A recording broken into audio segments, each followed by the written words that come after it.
May tatlong kalalakihan ang nagpunta sa gitna ng tabing ilog. At may nahuli na nga mga tatlong kalalakihan na ilang pirasong isda. At di kalaunan, niluto na ng isang lalaki para may ulam ito at mapulutan.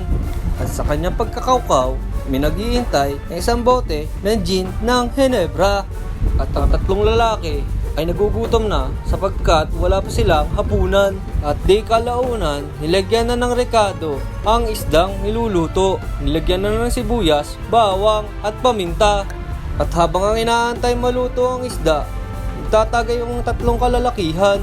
At kumukulo na nga ang niluluto. At ang isang lalaki habang humihigop ng sabaw ay para siyang may nakita na hindi may paliwanag ng isang lalaking ito. At naluto na nga ang isda, kumuha na ang isang lalaki ng isang piraso para mapulutan. Pagkatapos kumain at magbarik ng tatlong kalalakihan, ay bumalik na mga ito sa kanilang paglalambat. At ang tatlong lalaki ay umaasa na makakahuli pa ng mga isda.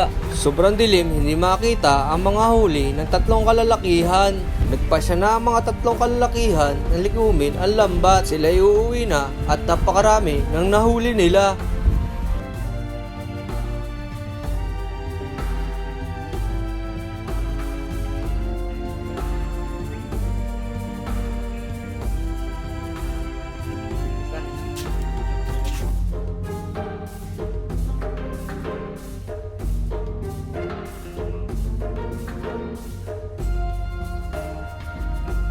At dito na natatapos ang video na ito at nasayang ko na naman ang 2 minuto ninyo.